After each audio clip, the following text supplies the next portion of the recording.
Good morning. Welcome to the Thursday, October 19th, 2023 meeting of the Palo Alto Architecture Review Board. Can we have a roll call, please? Chair Malte, Present. Vice Chair Rosenberg, Present. Board Member Adcock, Board Member Chen, present, Board Member Hirsch. Present.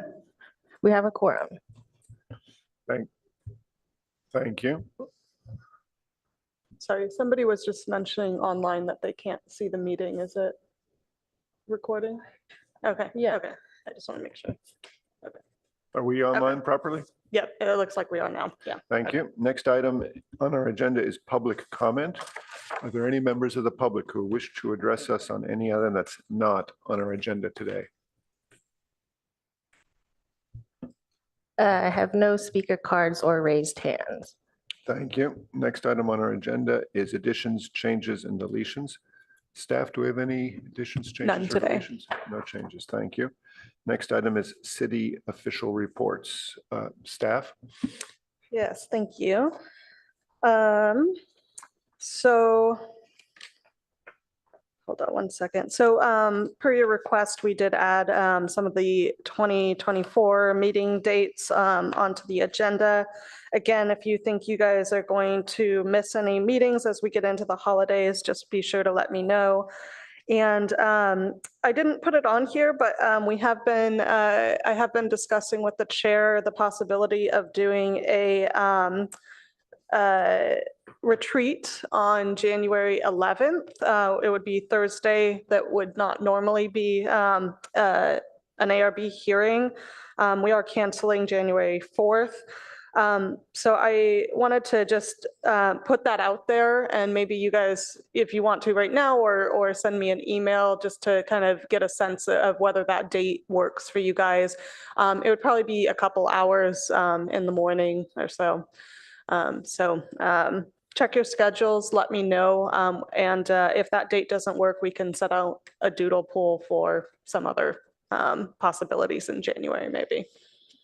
To my colleagues, a retreat, just for those who aren't familiar, is a formal gathering of the ARB. It's a public open meeting, but it's an opportunity for us to discuss things that are not quasi-judicial items in front of us.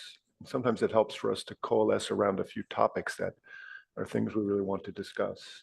To that extent, it's important that we all be there. We usually do this in the morning for 3 or 4 hours. There's no real definition on it. It's helpful if everybody can confirm their ability to attend.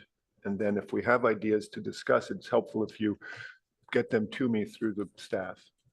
So it's just nice to focus on ideally 1 or 2 things that we can discuss in depth. Thank you. And in terms of upcoming meetings, we are having a study, like a first formal as a study session for the local advanced water purification system being proposed by the city in conjunction with Mountain View at the Regional Water Quality Control Plant.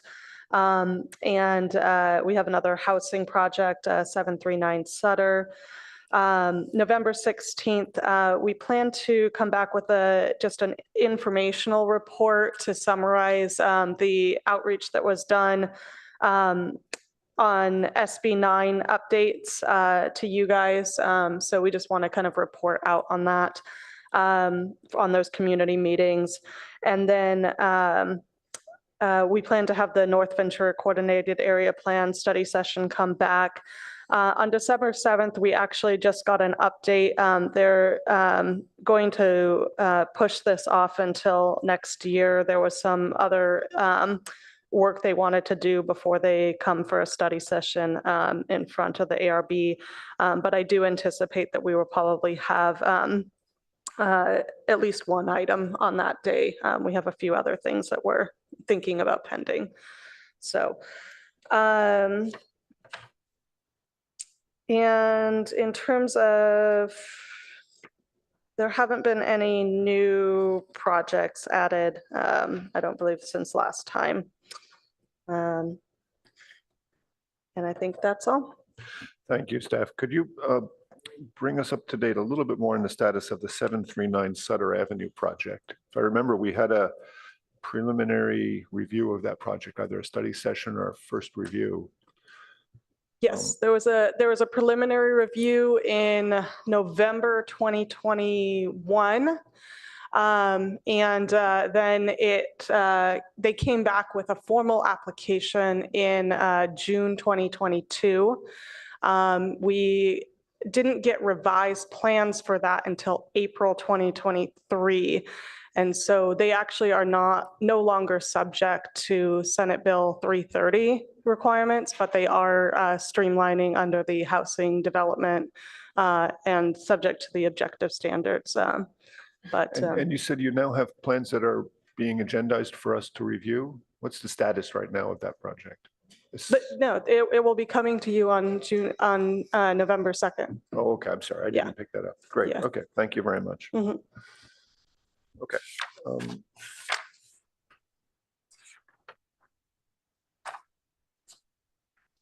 Then next item is a study session for 616 Ramona. Request for preliminary architecture review for modifications to an office building included in a partial third floor addition utilizing transferred development rights. This is a study session, so we will not do disclosures here. Staff, do we have a report about this project, please?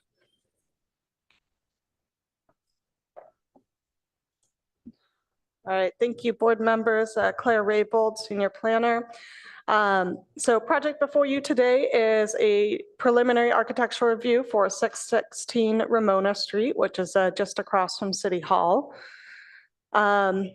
Here's a quick location map, just to give you context of the surrounding zoning in the commercial downtown area and City Hall across the street.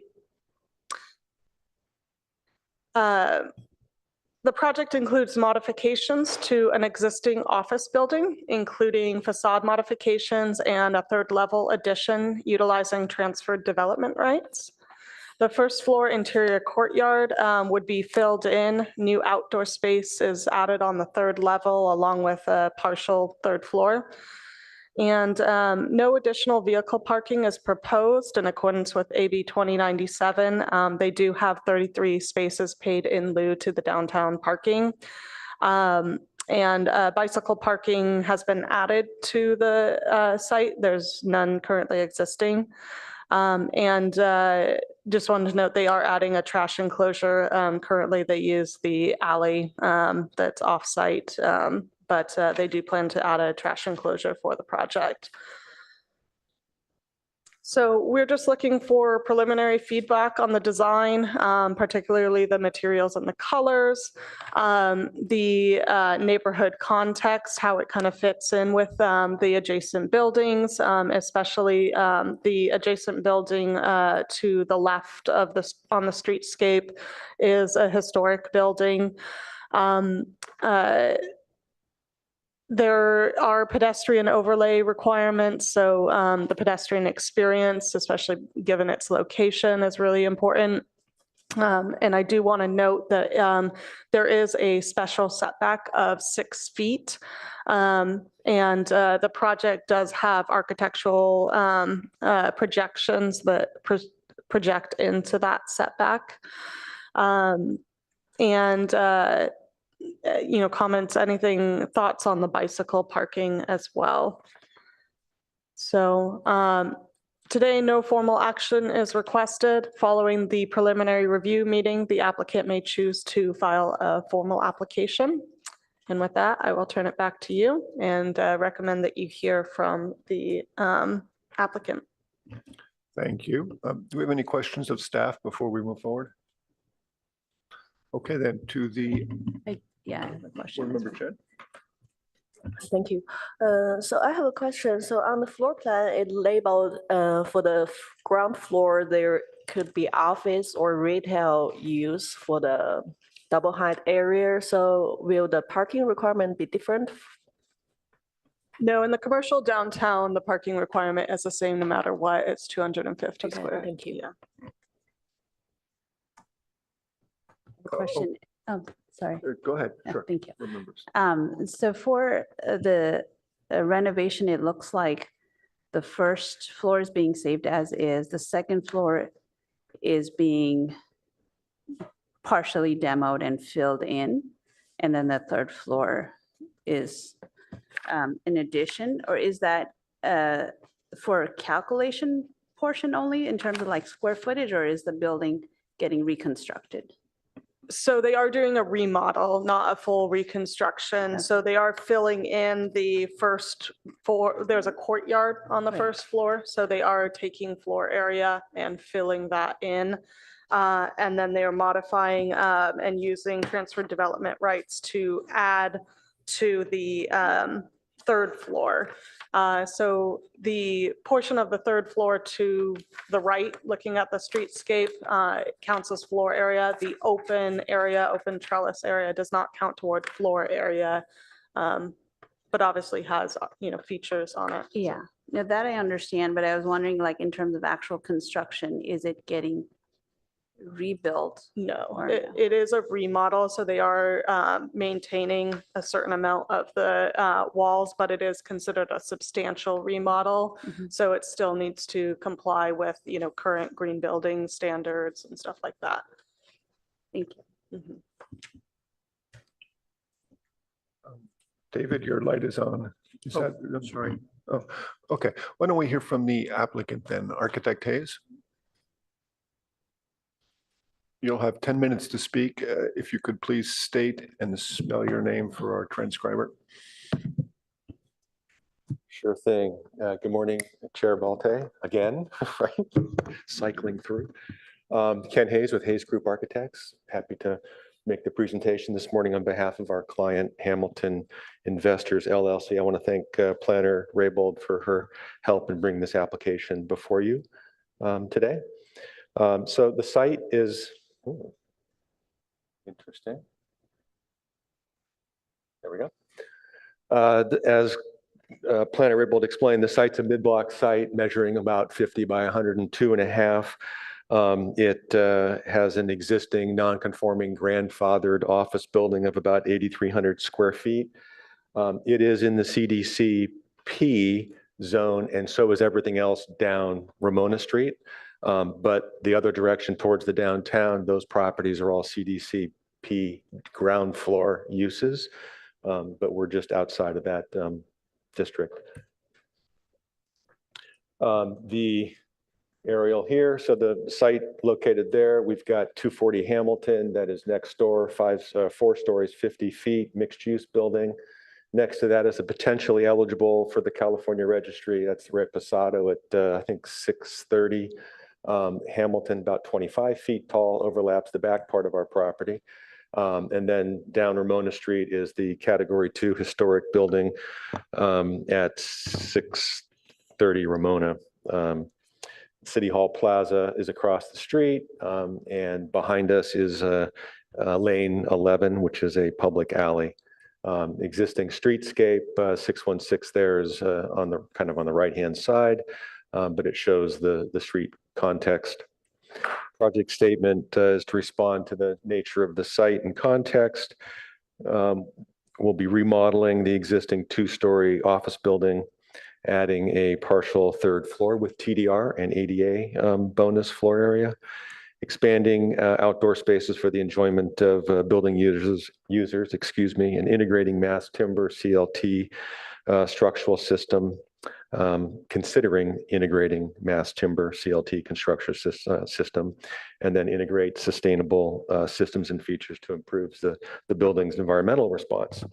Some of the precedents that we have looked at, trying to connect with nature through plantings, flora, daylighting, lots of daylighting and outdoor spaces. Use, and those are the top photos on the right-hand side. Really love the way a CLT mass timber structure could create a certain amount of warmth, I think, on the streetscape, as well as the environmental benefits of reduced carbon footprint. Lower left, materiality, warm, robust materials, concrete, glass, dark colored metal, kind of picking up on sort of the Spanish colonial revival style of the Ramona Street historic corridor, as well as the building next door. Thinking about solar features, deep recessed shading fins, vertical screens, outdoor trellises to shade the windows. And we are in the P overlay pedestrian district. And so, of course, we need to consider amenities on the street, such as benches, plantings, transparent facades to be able to get a connection inside and outside of the building. Site plan showing Ramona Street and the alley at the rear. And the solar orientation, as we all know, at 45 degrees in Palo Alto here. So addressing solar shading and so on is going to be important. And we want to create a connection to the Rays City Hall Plaza. We see it as a nice open space and beautiful magnolia trees in the plaza. That would be a great view. And so we've got our open space that can now on the third floor that looks towards City Hall Plaza. The plans, just me walk through sort of the logic in the plans. We have a main entrance there that if it's multi-tenant would take users to the second and third floor. We've got a secondary entrance there for a user that would just be a ground floor user, perhaps, off of Ramona Street. All the service comes in the rear. This is the interior space of the, let's say, leasable area. We've got our public lobby there in the front, and I think we've got vertical circulation defined there. And at the rear of the building, and also at the rear, we have a new trash enclosure that doesn't exist today, as well as long-term bicycle storage. There's actually short-term bike storage on the sidewalk that I probably should point out as well. Going to the second floor, again, we've got the sort of the office space that would be the leasable area. We've got the vertical circulation that obviously overlaps with what's below. And then we're creating this two-story space. So we're removing the floor in that area and moving it to another area of the building, but while working within the envelope. And so that becomes a two-story space, which gives us a lot more flexibility, I think, in terms of the kind of use that could go in there. And then the third floor office space is colored in blue again. I'm not sure why the loading is shaky like that. And then outdoor terrace that then has some additional plantings and so on. Vertical circulation takes you up there. There is a stair that's just committed now for that terrace. And then we're going to introduce some skylights on that southern side to wash that two-story space, that wall with daylight. So it becomes a nice space. And then some kind of a solar shading trellis on that side of the building. And the roof plan has sort of an area for mechanical, a lot of PV arrays on the rooftop, and then the trellis is located there. So this is a real conceptual massing plan when dealing with a non-conforming grandfathered building. It's subject to the shrink wrap rule. So the building on the left is the existing massing. We can't like poke out of that envelope. The drawing in the center are areas that we're reducing from the existing building. So you can always subtract, and then you can always add with bonus floor area. So exempt bonus floor area, like seismic bonuses, historic bonuses, or TDR floor area, as well as ADA bonus floor area. And so that's the drawing on the right. So the third floor is being superimposed on top of the volume that is there, which is allowed. This is just a diagram of the sort of the rendering that, is that in reality there. And then at the back, if you were to look at it from the alley side, so the massing of the office space and then the trellis on that side of the building. In terms of the streetscape, the existing streetscape's at the top of the screen. The streetscape at the bottom is what we're trying to accomplish with transitioning and stepping down to the historic building. So we go from 240 Hamilton line down to our third floor roof, and then we would drop down to that two-story existing volume, if you will, and then it would transition to the historic building next door. In terms of context, we're trying to relate a little bit more to the building on the left, the historic building, although the vertical fins do relate to 240 Hamilton on the right. But we have this relationship here of kind of taking cues from that historic building with a major and minor massing. And so we see the existing building to the left sort of has this major and minor. And so we've kind of done a similar move here with our building outlined in red, and then the minor massing. Minor massing. Okay. There we go. And then the minor massing located there next to each other. And then we've broken it down even further with the fenestration. So there's this tripart of colonnades on the historic major form. And we've done a similar thing, but with deep recessed window frames on the new building. And then that gets subdivided again into a partie of 6, similar to the building next door, the historic building. And then the minor massing has a large punch in the center, similar to the minor massing of the historic building next door.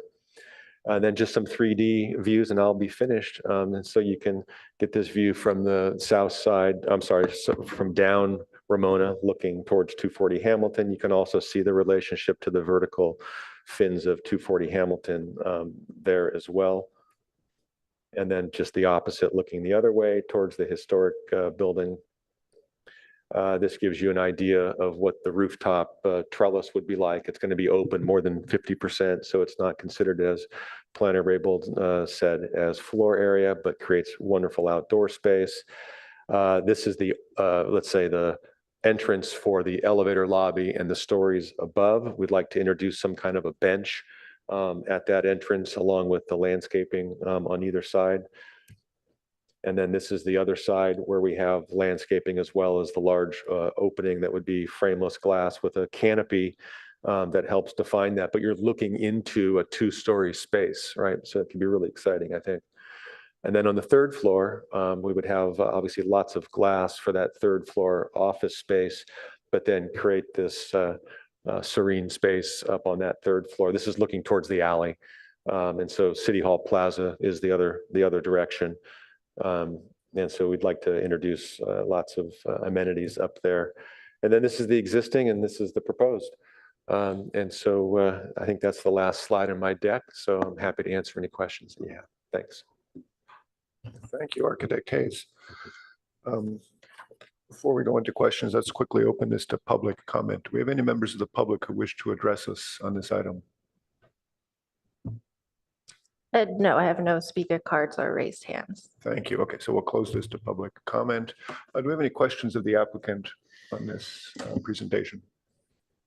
I have, Board Member Adcock, you had questions earlier that were perhaps better directed to Architect Hayes. I think so, yes. So, and just for my education, when you do a TDR transfer of a square footage, is it, and also for the existing, is it required that the floor areas like level stay as is? And the reason I ask is the building seems very short floor to floor. And I don't know what the existing structure is, and I really commend your, interest in going to CLT, but I don't know how that would weave into the existing structure and might actually make your floor to floor height even more problematic. And in your elevation, you can totally see that where the soffit line is even lower than your building on the right and the historic building on the left as well. So that is my first question regarding like how the structure would all weave in. And also related to that, on your elevation, I don't see the floor lines registered in the glass. So I was curious, like if that would be butted up against, because you will have a rated stair structure that is not quite aligning with the mullion. Like how is all of that guts going to register on the elevation? Yeah, so at this stage, we haven't worked into those, to that level of detail at the preliminary. But our objective would be, the stair, the rated wall for the stair on the interior would certainly align with a mullion on the exterior. In terms of the structure, so we are keeping the 2 long walls of the building. So the existing CMU walls that run the 102 feet will remain. Everything else on the inside is going to be rebuilt. And the CLT will, that's our hope, okay? would be a new structure inside. We would be, so we can't be any taller than the existing building because of the shrink wrap rule, all right? With anything other than exempt floor area. So any exempt floor area can go outside the envelope. So with the CLT, we're able to keep that. Right now, it's wood frame with drop beams, very residential-like in terms of its framing. I believe we're 10 feet floor to floor. So with CLT, we've introduced a column line down the center of the building, and we believe that that column line will be the only column line, and that we can span with an 8-inch CLT across that from the bearing wall to the column line in the center for the office of the second floor. And that's going to be then 10 feet to the third floor. So it is tight, right? But it does overlook the 2-story space that runs the length of the building. And so we thought that would be a really good amenity, sort of a trade-off. Removing the floor on the left-hand side of the building and making that, let's say it's probably going to be 18 feet inside. Or 19 feet inside, really, helps that space and kind of celebrates that volume.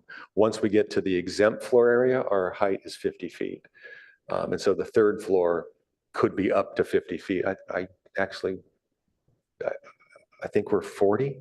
Yeah, I was gonna It's say, hard it's to not remember. proposed at that Yeah. height. You have Yeah. nine. Actually, the building next door is floor to 50, so we're not as high as the building next door. 39 You're We're feet 39. plus the mechanical equipment wasn't noted, but the 39 feet to the. Okay. So somewhere, I mean, this is a preliminary, so we've got a lot of work to do Yeah. still. Planner Raybold, could you walk us through the shrink wrap rule? I'd rather hear it from you, what that rule really is, please. Yeah, I was actually going to note, I think our interpretation slightly differs. So the shrink wrap rule is requiring the non-complying floor area basically not increase the envelope of the building at all. And you can't move floor area from like basement level or lower levels, I think, to above levels. But you can use transferred development rights and you can increase that shrink wrap using transferred development rights. So that is allowed. And you can move floor area down. And you can move floor area down. Yes, yeah. So they can fill in that courtyard with, ADA compliant or exempt space or other. And this is a part of the zoning code, or is this just a policy that's? So been- it's been not determined? specifically clear in the code, but it's how it's been interpreted for all projects with transferred development rights in the past. Is it a written policy though, or is this something that's just? I don't think it's a understood by written, experience? I don't think it's a written policy.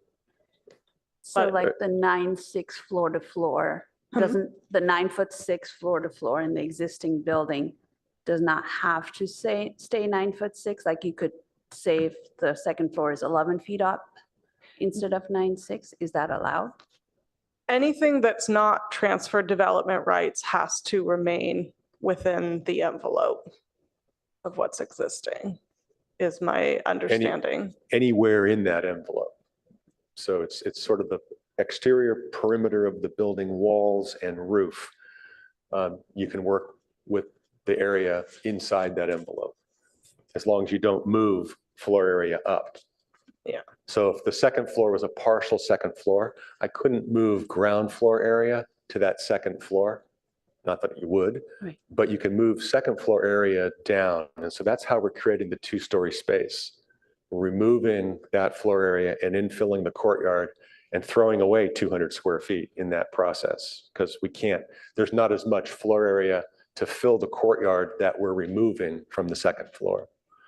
Yeah, but what I'm asking is, it's still second floor, whether it's 9'6" or 11 feet, right? So could you do that? Because the soffit as you enter the building looks like 7'6", even in your renderings. I which think you feels could very change short. the first floor as much as you want, but the second floor, I believe, still has to stay within the envelope.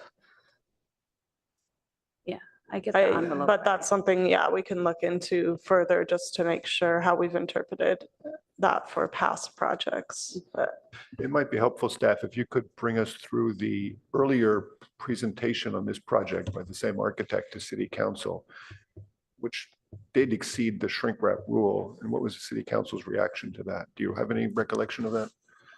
I do vaguely. As Chair Balte noted, there was a previous pre-screening application with council. And what was proposed in that was essentially moving floor area around in a manner that expanded the envelope without using transfer development rights. And staff's response to that pre-screening application, or it was originally submitted as a preliminary architectural review, and staff's response was that it required code amendments, and so it needed to go to council for a pre-screening if they wanted to explore that idea. And so it was brought to council as a pre-screening application, and generally, the council was not very amenable to the idea. They had actually amended the code in 2016 to be more clear about the envelope requirements and to really kind of crack down on projects that had been allowed to kind of move floor area around a lot. And they didn't feel like, generally, their comments were that they thought it was a great idea to remodel this building. They didn't think that the existing was great. And they liked the idea of making upgrades and stuff to increase, green building compliance and stuff. But they were not amenable to the idea of changing the downtown code to accommodate this building. They didn't feel like it really was warranted, and that other paths could be explored, like the one before you today, without having to amend the code. So that was their general response. Thank you. Thanks. Okay. Do we have any other questions, maybe on a different tack from anybody else on the board? I do have a different question. Let's see if But anybody I- else has yeah. any other questions first. Anybody? Board Member Hirsch, I'm looking at you. Any questions? Questions, not comments.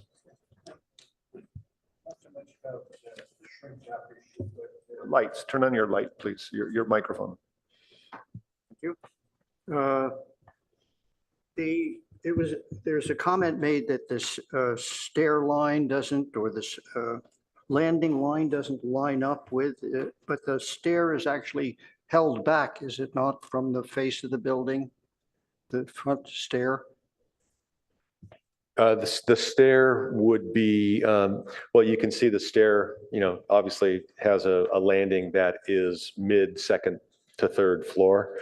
And so we would need to work with that. That would be held back from the glass line, but the vertical wall that separates the stair from the occupied space will need to, complete that fire separation by integrating it with a mullion. Okay, so it does align or does not? It would, yes. Okay. We have a secondary, so there's a primary deep recess, and then there'd be a secondary line of mullions, I think. There was also a comment made about projecting the building into the airspace in the front of the building. Yeah, so Please explain. there's a one of those anachronistic special setbacks that runs down Ramona Street. It's a 6-foot special setback. We dealt with it for 240 Hamilton and argued successfully for a variance at 240 Hamilton. So 240 Hamilton is built to the property line. The city at the time, they really don't think that they would ever use that 6-foot special setback to widen the street, since we've got this historic building next door, historic building down at the Palo Alto Arts Building, and other properties in between. So the 2 side walls are remaining, and they go out to the property line for this building. All right.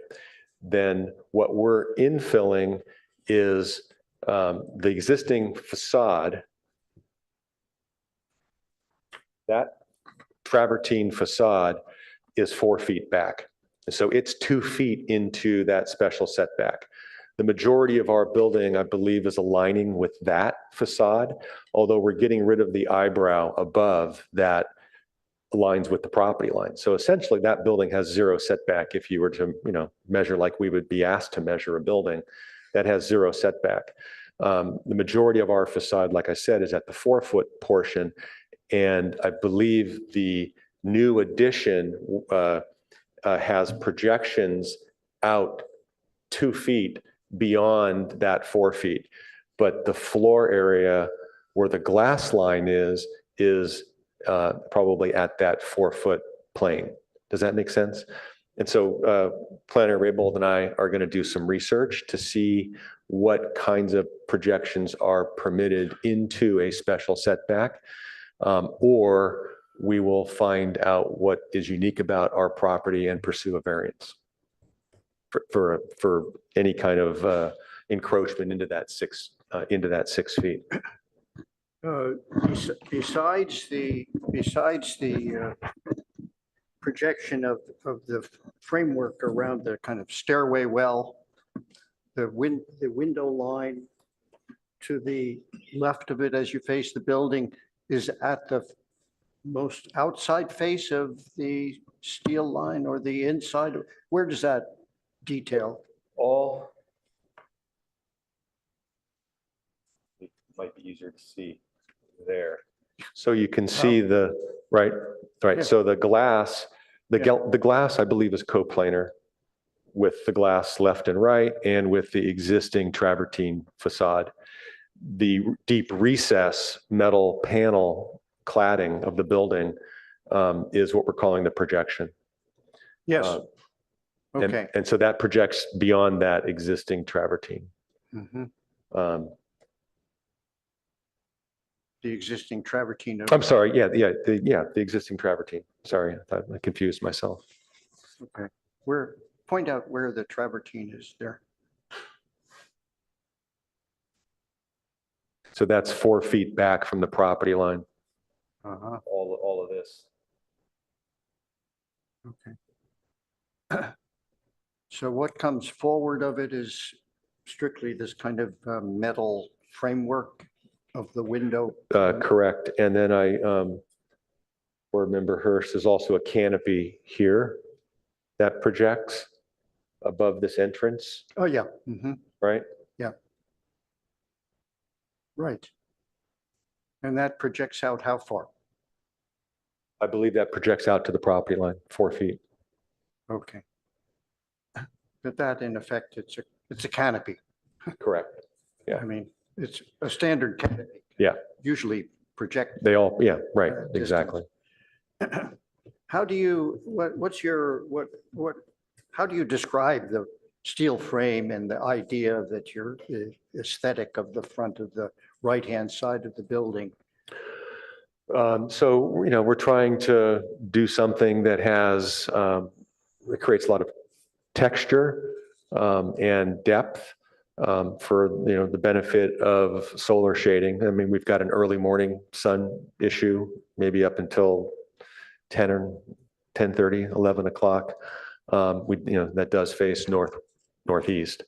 But at the back of the building, we kept the same vocabulary. The dark metal, as I said before, we're trying to relate to the Spanish colonial revival,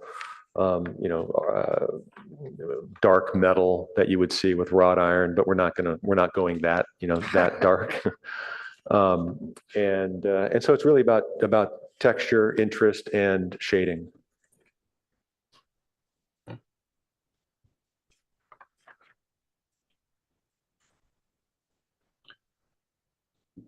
Any other questions from other board members for the applicant? Well, I just I'm sorry, are want you to find out one more question. We're looking at some circle lighting within the building. Is that what the round bulbs are? What are they? It's just entourage. You haven't figured it out yet, basically, right? Okay.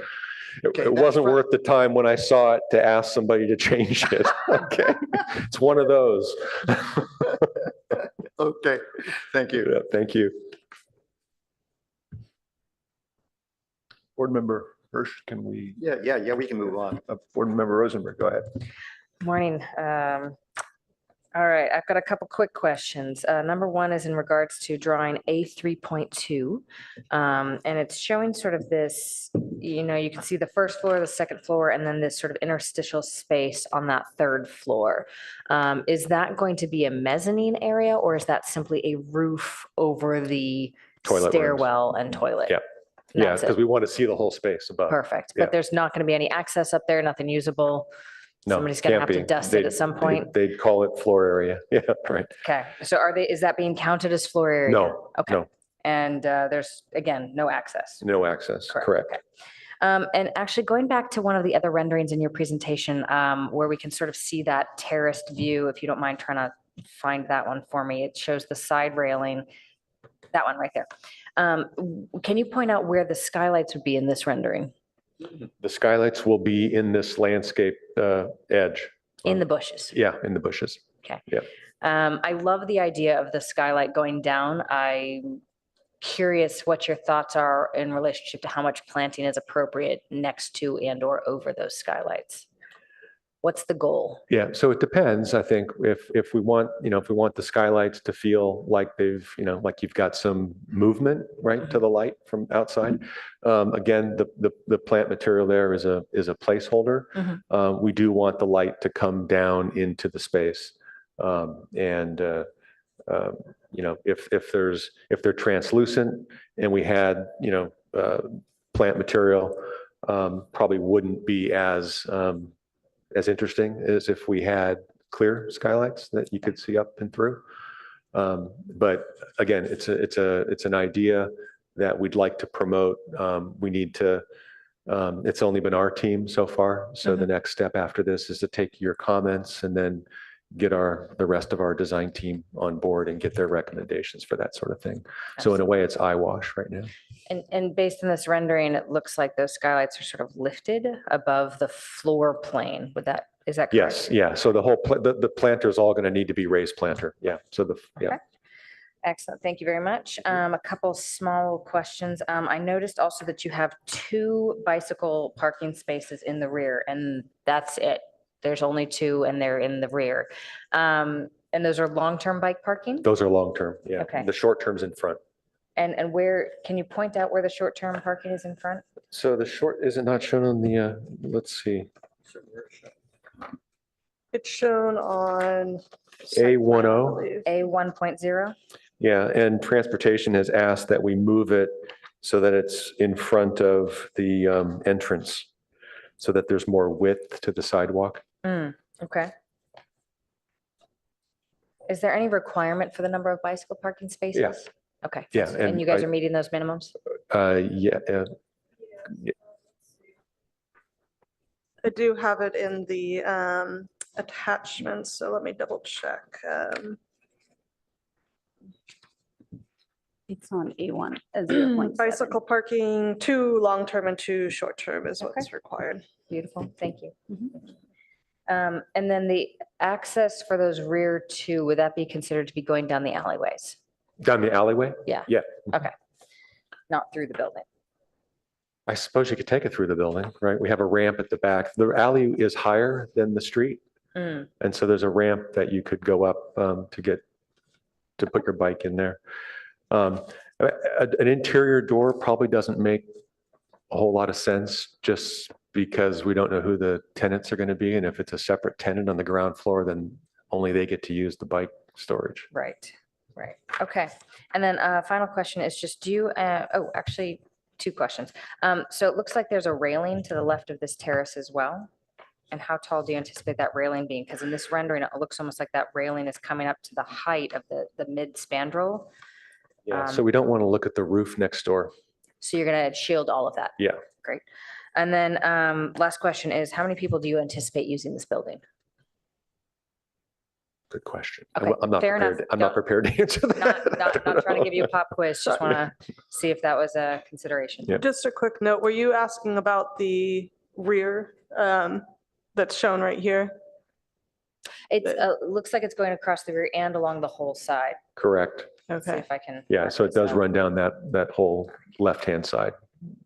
So yeah, it would be, I'm not sure I can do this, hang on.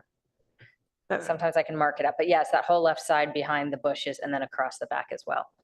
I was just going to note that across the back, after discussions with fire, there may have to be some modifications so that there can be an access point from the deck to a ladder that would go up to the roof as a secondary access. So there may need to be, depending might on how need to be that's A designed, gate or something, Yeah. or that gets lowered. it might need to be lowered, Right. yeah. All right.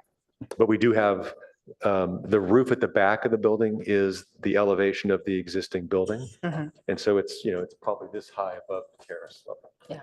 All right, thank you very much. Yep, thank you. Board Member Chen, you had some questions? Hi, thank you. Hi.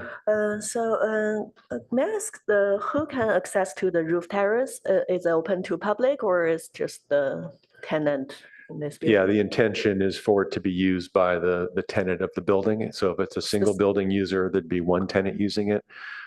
If there's a tenant just on the third floor, it would be their terrace. Okay, so there will be doors. It's not Yeah, just so a window. there's doors. So we didn't show the swinging doors, right? Mhm. Fire pointed that out at the DRC yesterday. But we want sliding doors so it can open up, but we need to have swinging doors, obviously. It'll be an A occupancy. I see, thank you. And I also like to follow up with what Board Member Adcock just mentioned about the lower soffit line.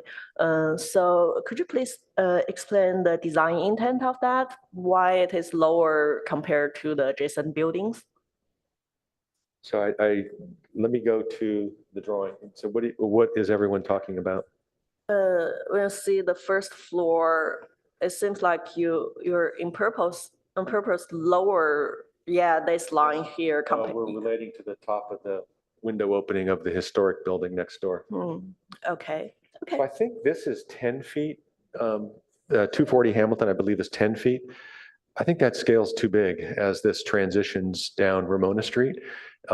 Maybe 9 feet would be more appropriate, and then it could step down again. The window at the historic building is 8 feet. So we're at 8 feet right now. So 8 feet is to the opening. Eight. Okay, Yeah, 8 feet would be, can you see my cursor? yeah, sure. Yeah, right there. That would be 8 feet Okay. right now, the bottom of that. Okay, thank you.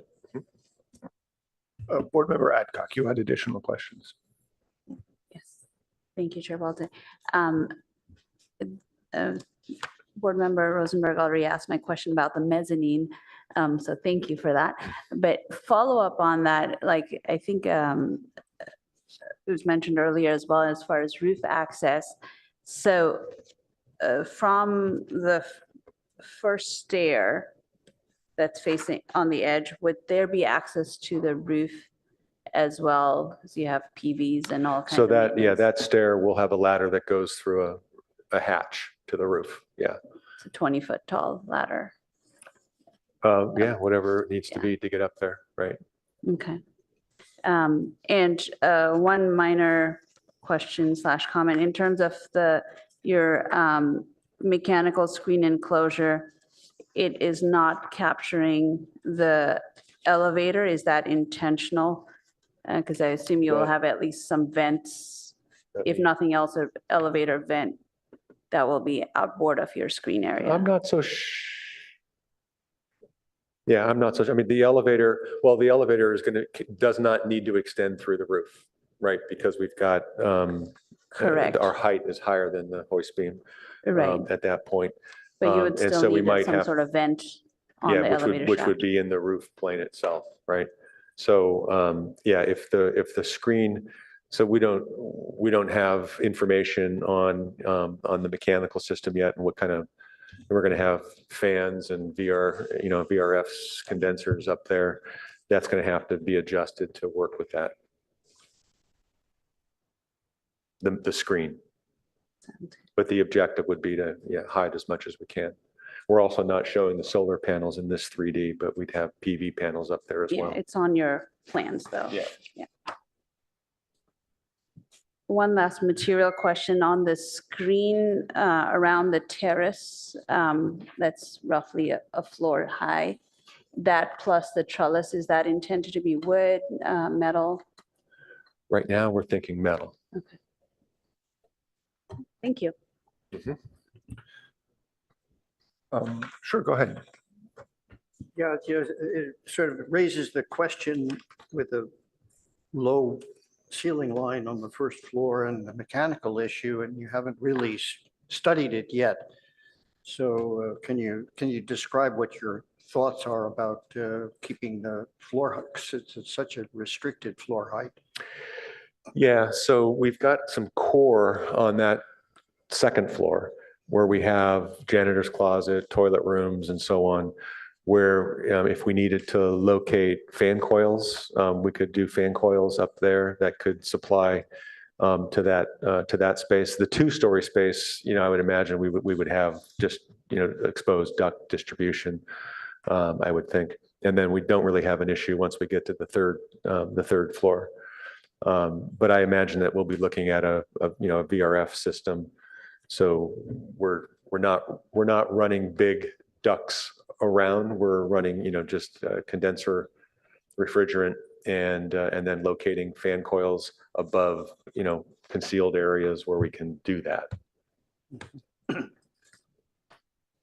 So you don't plan on dropping the ceiling at all then in the? No, if we go CLT, Mhm, we okay.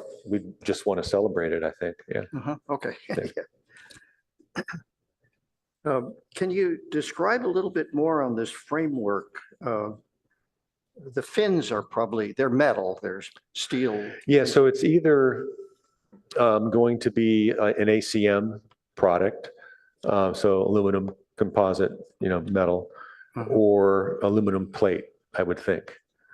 Okay. And so and set up as a rain screen where we have it as a cladding. Where we have you seen the new San Mateo County Library building?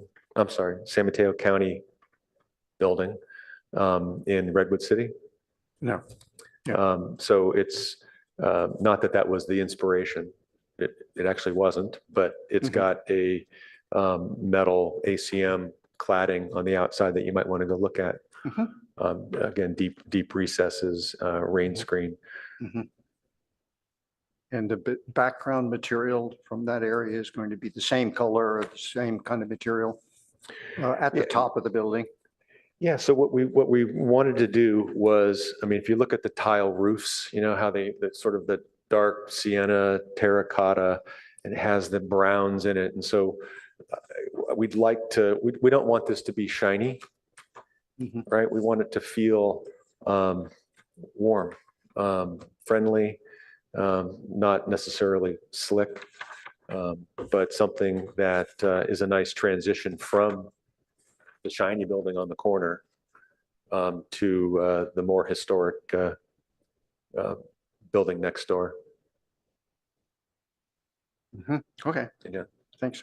Yeah. Okay, two quick things and then we'll move on to comments. Staff, if the architect wanted to raise the height of the building on the second floor, maybe 2 feet, if the architectural review board felt that really improved the design, is that a feasibility in any way? What would be required to do that?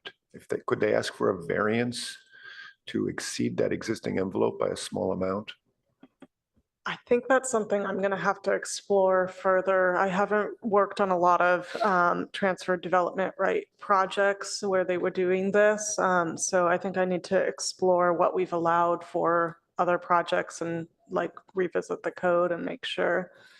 But we'll note that if that's something you guys are I guess interested to be in. clear, I haven't heard anybody say there's a hard written regulation or policy regarding exactly what this shrink wrap rule entails. And if the applicant, I'd like to know if the applicant has the opportunity to say apply for a variance to allow it to go just a little bit higher.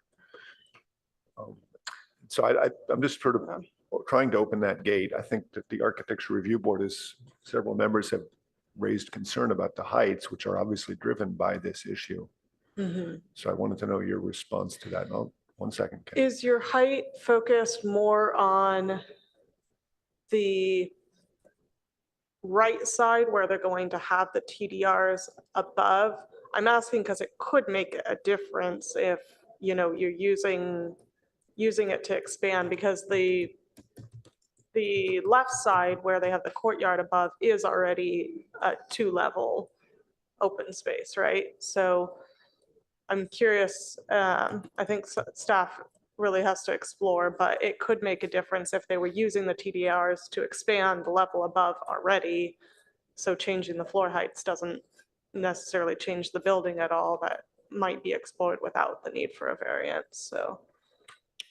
Yeah, I'm looking at the left side of the building, just the way it aligns with the adjacent building. A foot or two higher would be beneficial, I think, but Okay, so the same question will apply really to the 6-foot special setback, and they're projecting into that a little bit, and he's saying they try to get a variance for it or something, but if they're going through that process, what's the limit of the scope they can ask for? So while you're thinking about that, Architect Kays, you going to help answer that question? Do you see I'm that? pulling up the code, oh dear. So it is in the code. And so this is 1818-120, so it applies just to the downtown. But it's not written as a shrink. It doesn't say shrink wrap. That's just colloquially, how it's No, I been. understand sort of- that. Yeah. But basically it says, so we're a non-complying grandfathered facility. And so Increase the height, it length, essentially building says envelope. that we can only make, well, you could argue that raising that floor creates a better pedestrian-oriented expression to the building. And that is the only way that the director, well, I don't want to, never mind. I'm getting Well, too deep. the question really is, the question is to staff, is this something that could be addressed through a variance perhaps, or does it have to go to council as a code amendment? Variances are intended to I think allow it exceptions could- to code. I guess the question first would be, can we allow it without a variance? And then there is a possibility that it could be allowed without a variance, but if a variance was needed, I suppose, I think that it could go as a variance versus a code amendment, but we would have to think about whether the findings could really be made for a variance to accommodate that. What's unique about the site? What is different that's, special to this site versus any other site in the downtown that is the reason why it's absolutely necessary to get that variance? Okay, thanks for that clarification. My other question has to do with the parking. Could you explain to me how that's being measured on this project, the existing and proposed situation? Yeah, so they are meeting code in terms of parking through in lieu parking spaces for the existing building, existing floor area. With the addition, they would be technically required to provide 41 spaces. So they have 33 right now, so an increase in 8 spaces? Math is bad. But because it is within a half mile of a major transit stop, Caltrain, the city cannot impose a minimum parking requirement. And so they are not technically required to provide vehicular parking. Now, we can still impose bicycle parking requirements, and so we are still imposing those to improve the site from existing conditions. And there's nothing in the state bill that prohibits us from, doing either a transportation demand management plan or requiring as conditions of approval, something like transit passes. I think that internally, staff has been discussing that when it's 10 spaces or less, we'd be more interested in implementing a condition of approval on a project to provide transit passes versus doing a full TDM plan that requires monitoring components. So I think that that's what we would probably explore for this project as part of any formal application, is just imposing a condition to hopefully improve like the transit use. Is there any sort of condition you could add that would increase the number of bicycle parking spaces required? I don't believe that we can impose a condition because the requirements related to TDM plan and associated actions such as providing transit passes are outlined in our code as they relate to reducing parking requirements. I suppose there's other allowances in the code normally that allow you to eliminate a parking space if you provide, I think, 8 bicycle parking spaces in lieu of that. So they could, I suppose we could consider that as an alternative to transit passes potentially if we felt like it was a more appropriate measure for the site. Yeah. Okay, thanks for that answer. Okay, let's bring this back to the board for a discussion. Everyone, this is a study session, so our comments are taken just that way to the architect and staff. Board Member Hirsch, do you want to start us off? Are you ready to go? Take a break. Of course, let's take a 5-minute break, everyone. Thank you. We will resume at, let's say, 9:40. How's that?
5:40, can we get started again?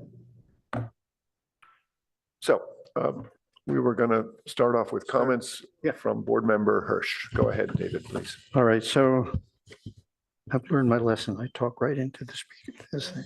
Yes, please do speak that way. Yeah. You know, I think we've, thank you very much, Mr. Ken Hayes. Thanks, for what I consider to be a really interesting, difficult little project here. And the way in which it's dealt with. I have to say that I find the explanation for it being somehow influenced by the Spanish history here a little bit extreme here.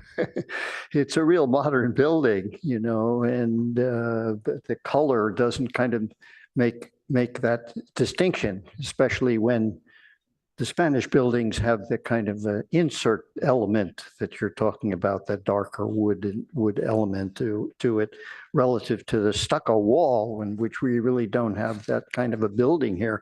It's a modern building, and I appreciate it for what it's trying to do. So just take it for what it is, rather than what you need in some way to make a reference to, because I don't, the point of the matter is that there is a Spanish style building on the block, and it's integral to itself. I mean, it has a character and personality of its own, and it can be different. So you could have 3 different things on a block and be quite successful.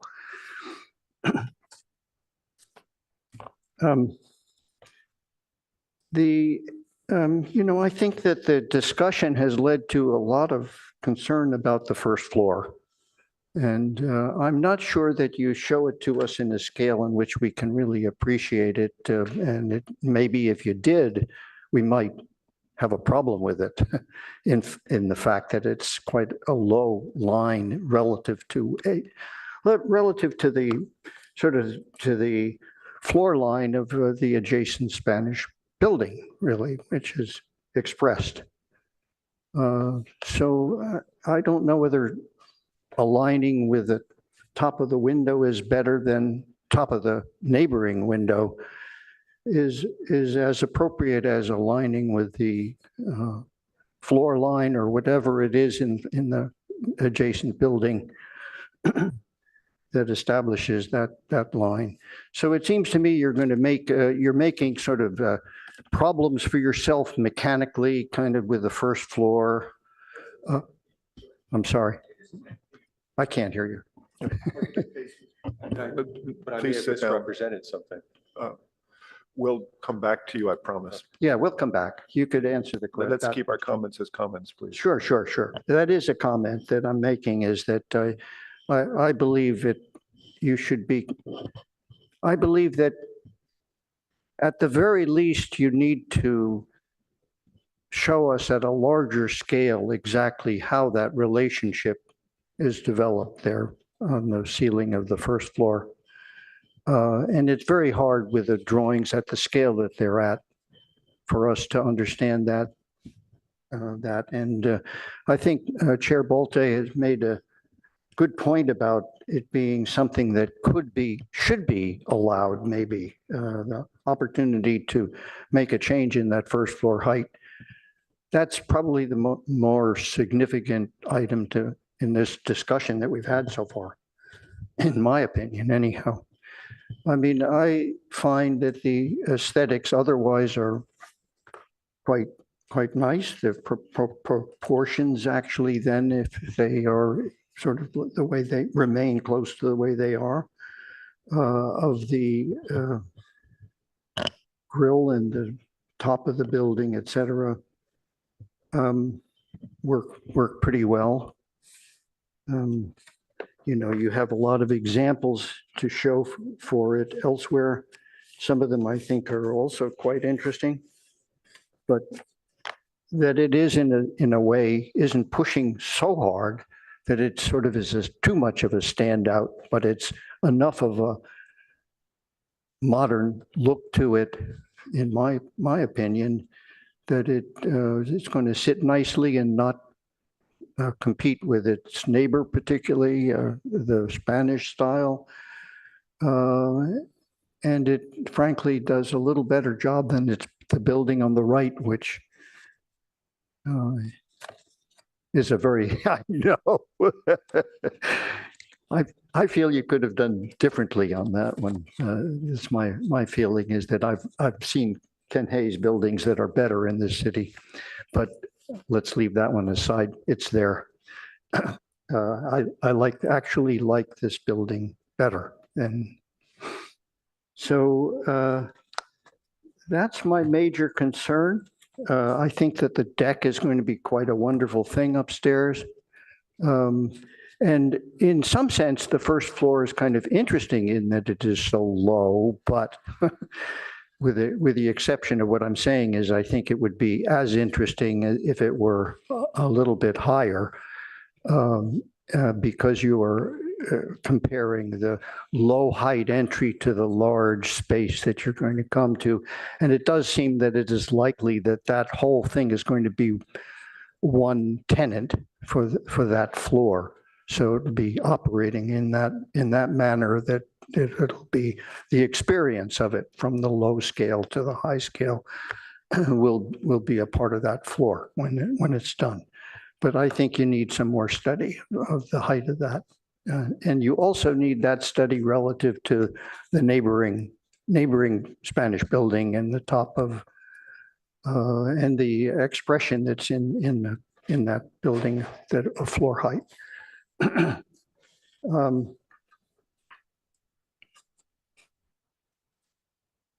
I noticed that the actual building next door doesn't go all the way back at the full height line.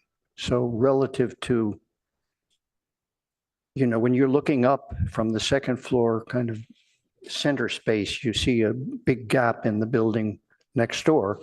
So you're going to have to build a whole new wall up there to fill out the gap. I'm just assuming that that's what happens. You're building up a new wall in the gap that's neighboring gap. You're building the whole wall. Okay. All right. Well, I don't really have too much more to say. That's.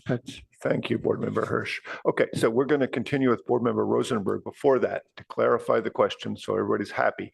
Board Member Rosenberg has checked on the drawings. What is the floor-to-floor heights of the first and second floor? It's noted on sheet A 3.1 as the first floor being 0 and the second floor as 9'6". So it's a 9'6" floor to floor as noted on sheet A 3.1. So Architect Hayes, is that correct? Yeah, so he's shaking his head yes. So everyone here is clear that we're looking at a 9'6" floor to floor, first to second floor. We want to be clear with our comments that we're understanding the building correctly. Yeah. Okay, Board Member. And for further clarification, it is 10 feet floor to floor. Excuse me, it's also 9'6" from second floor to third floor, also 9'6". So first to second and second to third are both 9'6" floor to floor. Okay, thank you for that clarification. So why don't you proceed with your comments? Perfect. Architect Hayes, thank you very much for the presentation. Love seeing your work. And I have a list of items. I'm going to try and be brief. Things that I like, things that I have concerns about, and then a laundry list of just nitpicky things in the plans. So starting off always with things that I love, I actually really am, again, modernist and minimalist at heart. So it's very fond of the aesthetics of this building in general. The dark color, I would love to get the material board sample to see what sort of texture, if there's any shininess to the metal, how bronze versus black this really is going to read. So having the materials board as always with the formal presentation would be excellent. The thing that sort of concerns me does relate a little bit back to this floor to floor height in that you're building a 3-story building that's really showcasing itself like a 4-story. Really on the right-hand side, it almost looks like the 4 levels where you've sort of partitioned off the windows, the gridding is changing, things like that. And while you do have this grand space above the mezzanine, and that third floor really is a 20-foot ceiling for the most part, with the exception of the bathrooms, which is going to be soaring, open, very vibrant space. The building is really reading as a 4-story building, which is just, I guess the question would be, does it really need to? Or can it really read as a 3-story versus a 4-story? And again, that's not for me to state. It's just a question for you guys. I'm going to circle back to some of the things I like as well. I love this terrace. I love the second story on the first floor. I think that those big open spaces are going to be beautiful. I love the idea of the skylights coming down into that that first floor double height space. I would caution that we, take our inspiration from IMPay to some extent and make sure that we make sure that those light actually does get in, right? So his East Gallery is very successful with that. And I think that that could be a really striking moment in this building. I wouldn't want it to get lost among the shrubs. While I share my co-board members' concerns about that first floor being 8 feet tall to the ceiling, or maybe it's 8'6", depending upon structural, I'm a little less concerned about the feel of it, since it really is only half of that first floor space. That might be used for private offices where the 8 foot isn't so concerning. Now, that being said, we have had other presentations by other architects over the time that they say we can't even rent it if it's less than 9'6". So again, that's a architect concern, but for me personally, I'm a little bit less concerned about that 8 foot height, simply because of the huge atrium on the other side. And I think you're balancing this building very nicely, having some of these spaces go back and forth. But I can see the concerns about the front facade sort of bouncing up and down to some extent with its neighbors, and would be supportive of this building getting a few feet taller, should that be allowed. I think that would be a benefit, a big benefit to this building.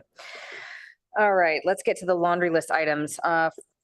Cover page, I'd love to see floor area and new floor area. I think you've done very clear explanations of the TDRs and what spaces are moving where. I really appreciate those types of diagrams. The site plan, I'd love to see a little bit more of that back building area. If you've got this alleyway that may be used to get bike egress, it'd be helpful to see how those bikes actually make it to those back storage areas. On that note of bike storage, you've got some space back there. It might be kind of nice to get some more bike parking spaces in that back side of the building. And maybe they are accessed from the alley. Maybe they're not even inside the building. They're just bike parking, and it becomes a little bit more of a useful daily space for the people in the building. Again, food for thought. Love to see mechanical systems, or at least an idea of them, where you're proposing the open exposed ducting versus the in-system ducting. We really need to see those special setbacks on the first floor. We need to have that noted where that special setback is, so that we can see how far over the building is extending. Third floor, showing the planter edging a little cleaner, showing the railing. And my final comment is so minor, and I just need to say it. The bench in the rendering is killing me. It's right in the front. It's right in the pathway. And I love the idea of the bench. I always think that that's a nice thing to have, but maybe there's a better specific location for it than what feels like the actual pathway itself. Overall, great work. Thank you very much. Really looking forward to the next iteration. Thank you. Board Member Chen, would you like to go next? Thank you again for your presentation. I think there are lots of features I like for this design. And first, I'd like to thank you for choosing remodeling the building instead of tear down and building a new one. It will save lots of the embodied carbon. And second, I do appreciate you respect the historic 2-story building on the left. I think it's compatible to with the context. And thank you for your study about the openings and the floor height, things like that. And also consider the relationship with the City Hall Plaza. And there are also other features I like the open partial of the existing second floor, and to create the double floor height space for the retail office. And also I like the south-facing terrace, and also create the skylight, bring more natural light to the lower level. However, I'm still concerned about the low soffit line compared to the adjacent neighbor. As you mentioned, you're trying to align the opening line with the historic building, but if just look at the rendering now, other than the glazing part, the opening, there is also like the second floor projection, the wood pieces, there's another line there. So I know there is restrictions about like the floor to floor height. So if we can now change the floor to floor height, there is still something we can do just for the facade design. So to make the first floor looks taller than what it is now. And one comment about Vice Chair Rosenberg just mentioned about the two-story height for the third floor.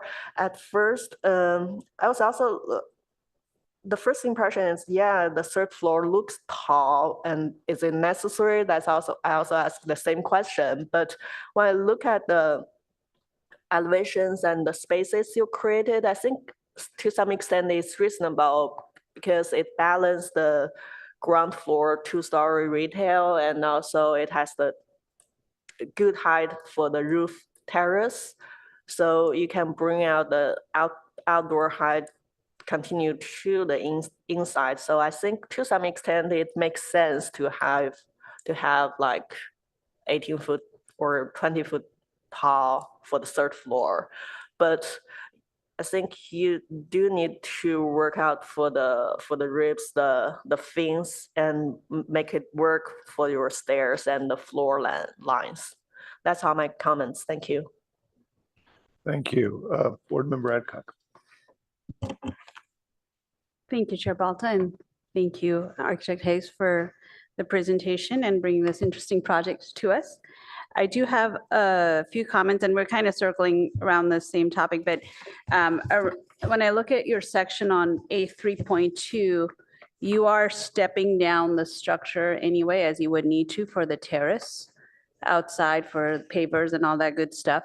And I think that's where you're also trying to maintain the relationship with the other building, the existing floor to floor. Looking at the code, and I was reading the same thing last night, I was like, is it really building height restriction or floor to floor? None of the write-up says floor to floor, right? So I think I don't think it's even a variance issue to say on the right side of the building where you're using TDR that you could go, 10, 6, 11 feet floor to floor, because your span from your column line to the middle of the building is like 24 feet. If you were to span that with CLT, you're thicker than a 7-ply, right? Which is already almost a foot thick. And down the middle of the building where you have the column line where you have to put beams there, then you have a foot left to get under the 7.6 code minimum ceiling height, which you just can't do with a beam. So I think it's prudent to see if we can raise the floor to floor height. And at least personal opinion, I think you can, just based on what the code reads. And that would give you, because your third floor, it's 2,000 square feet plus minus, does not need to have 20 feet floor, floor to floor, even, to keep your same massing look, which I appreciate, like kind of the large volume of the outdoor space and the indoor space. But I think the lower floors could push up and have especially on the first floor, your line of beams is going to make a head knocker situation between the single story and the double height space. So that's, the floor to floor. And for board member 10, I think I appreciate the keeping the existing floor area, but I think for most part, you're rebuilding other than the party line. So, but, in all of our work, there's kind of a balancing act of what's worth saving, and a wood frame 2-story building probably could recycle a lot of that material, but it doesn't make for a new 3-story building with it. I have a separate comment about the stair shaft on the back. So I see how you're kind of turning it to kind of maximize the trash area.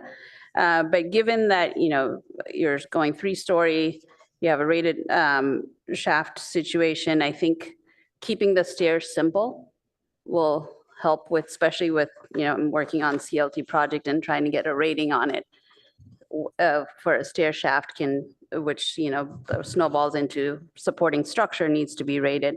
So I urge you to just simplify that back structure, back stair, just to minimize the required rating, which really poo-poos on wood, exposed wood structure. And one last comment is regarding your lower roof area on the backside.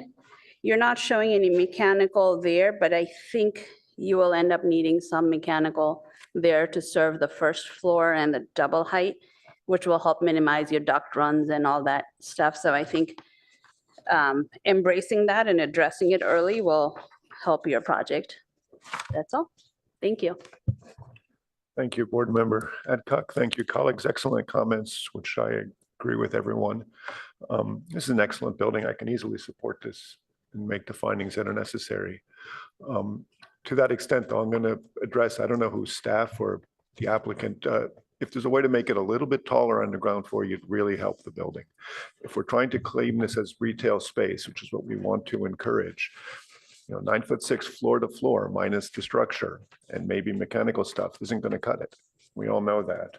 If we're making them do this, they would love to make it taller, but for this shrink wrap rule, which is, I think, in the code, okay, but there must be some way to give them a little bit more space. So to that effect, I'll suggest to the architect, what Board Member Adcock just mentioned made sense. You could raise the right-hand side of the building successfully. On the left-hand side, if you kept the height of the existing roof as it is, but put on top of that a new deck, which was raised up maybe 2 feet, would that be allowed? Is that a deck is not considered a structure perhaps, and maybe on top of the roof that would then allow the floor to floor for the new third floor space and everybody get close to what they want. So I just would love to see some creative thinking on the behalf of the architect, obviously, and staff. How can we help get this over the finish line as a really good building by letting them have just a little more height? I understand they came in aggressively with something that the city council really didn't like, but there must be a way to give them a little bit more because it would make for a much better building to do that. So it's a great design, though. I can't argue with that. Yes, go ahead, Board Member. I was just going to note, so we'll definitely look into options. I do want to be clear. I was maybe misunderstanding the changes to the first floor, floor to ceiling height are not a problem at all. That can be done within the code. It's more about the overall envelope. And so we'll certainly take those comments and explore what options they have for that.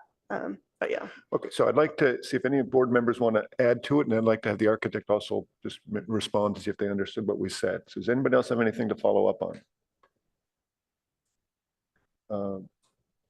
Board Member Hirsch, just you had asked for some time. sort of concerned about the front issue of extending into the setback plane.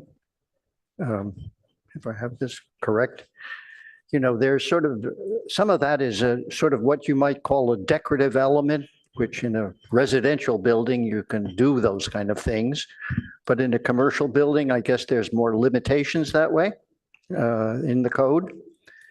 Well, I think that there should be some exceptions also in a similar way in which Chair Bolte is saying this rule is just too rigid for this particular building. That those are decorative elements. They're a part of the front facade as a decoration. When you have canopies on the top of a door, they can extend all the way out. Whereas if you have these smaller elements, which will create shadow lines, et cetera, you're really creating a problem. Well, I think there should be exceptions somehow to those particular regulations when you come up with a creative design as you have here. Okay, that's just a general comment, and maybe there's some way around it that planning could help you with. Sure, thanks for that. I think, so my staff report did indicate that a variance would be required. I think we're gonna look at the code a little bit closer. So there have been allowances for architectural components. To Board Member Rosenberg's comment, it was a little bit unclear from the plans exactly where the setback was and what was encroaching. So there are allowances, as you noted, in residential and under some of the commercial districts. I don't know that that allowance has been extended to special setbacks typically. But the purpose of the special setback is really for like more for ground floor level components like pedestrian improvements, widening, bicycle improvement, widening, or vehicular. And so, they may need to get a variance if there are no code exceptions for it. But we'll certainly explore that criteria and whether they can do that. Thank you. And I'd like to jump in here with a quick question to Claire. Are either of its neighbors required to follow that special setback? One of them being historic, it appears that it's not. And then the new one that is very modern. Yeah, so that might be a finding of why this site is unique in that the neighboring building is historic, so clearly not planning to be demolished at all, and it Right. does encroach into the setback fully. And the neighboring building at 240 Hamilton was granted a variance to fully encroach into the setback. So this one kind of is set back farther from those that are not presumably changing. Understood. Thank you for that clarification. And my final comment in terms of the floor to floor heights, so we can just, at least I can make sure I've got my points across. I think that the overall building height as it is drawn is appropriate. I want to make that very clear. I don't think that raising the whole building is what we're necessarily looking for. It's really just redistributing the floor to floor heights. There is a notable 20-foot floor height on that third floor, right? And that seems out of scale with the two smaller heights. So I think the redistribution is really what we're looking for, and it might be a game of a foot here and a foot there, and hopefully we can find a good solution for that. Thank you. Anyone else have anything to say? If not, Architect Hayes, could you come to the podium for a second? I just want to be sure that you have any questions for us on what we've said. No, I appreciate all the comments. This is a real important issue, I think, for our building stock in downtown Palo Alto. And this is what I've tried to express to council. I'd be happy to meet with any of you to share with you what I know about this shrink wrap rule that in my mind has the risk of stagnating the development of, good quality building stock in the downtown, because these are rare owners willing to do what they're doing on an existing building that is subject to the shrink wrap rule. And, other building owners say they can't do anything. Why would they rebuild an existing building with 10-foot ceiling, 10-foot floor to floor heights? I was just thankful that we were able to have a breakthrough on how to handle it here. If we can raise the floor height, that'd be great. But we've been going around on this project for a year and a half with council, with city staff, with the planning department. I think it needs to come from you guys. And I'm happy to help you along that way. So Let's take a straw poll on the board. How do we all feel about the idea of allowing this type of building to exceed the height by, say, a 10% exception or something? I mean, just ballpark, is this something that we would support in principle? Absolutely. Board Member Chen, what's your thought? Yes. I certainly would support that. Yes, and in fact, I would love to just view that 10% because 10% might be not quite enough. I know, but short answer, yes. Yes, so short answer is we're unanimous. Yeah, so And I think that. and I hope that can be expressed, that the council should know that. We're unanimous for this change, realistic. It's Yeah, I mean- realistic. but I think Agreed. council on this particular project was warm to the idea, but then if it meant changing the code, it applies to the whole downtown. But I think that's what needs to happen. It needs to apply to the whole downtown at some point. I know we're just talking about this project today, but Yeah, I don't want to get into any discussion about other code changes that aren't. I may agendized. become an activist. Thank you, Architect Hayes. Agreed. One other point on that, though, is again, like, we're not asking for the roof height that's from the shrink wrap rule to change, right? But within the right side where the floor to floor is not written in the code to say it has to stay the same. And for downtown stock, like 8 foot, it might go even to 7.6 with all the structure, is not a leasable property very easily versus as soon as you have 9 feet, 10 feet, it becomes a much more, leasable space. And therefore, I think we should support, and we're not asking it to be like 16 feet floor to floor. Maybe if there's, instead of 10%, if there's kind of like some way to like, say the upper limit but a lot of these old downtown buildings with the wood frame structure are pushing 10 feet floor to floor, which in the future is hard to use. Well, I want to correct you though, that I think we are saying that it'd be okay for the existing height of the roof to be exceeded a little bit. And it's common to have downtown a 20, 22-foot building height, interiors like we're seeing, and in a modern building, that's kind of limiting. That's what we're talking about. Just Right. another 2 feet makes an enormous difference. But it sounds like one last- another 2 feet is the code change versus if the roof stays the same, but in the TDR area. Well, I'm then- hopeful it's not a code change, but Yeah. a staff interpretation. Yeah. And that's really a Agreed. question of whether this could be a variance. Yeah. And it'd be perfectly fine with me to make it a variance requirement, but Yeah. just to allow it. Because Yeah. right now, architects and building owners just think it won't work. Right. So why waste their time? Yeah. And in that code 1818, section E, it did say that the ARB specifically can allow for minor exceptions to height if it's deemed Yeah, appropriate. may I read Is that? that right? Especially for Yeah. the pedestrians. May I read this right here? Actually, I'd prefer to have Claire. Could you confirm, please, what that's saying?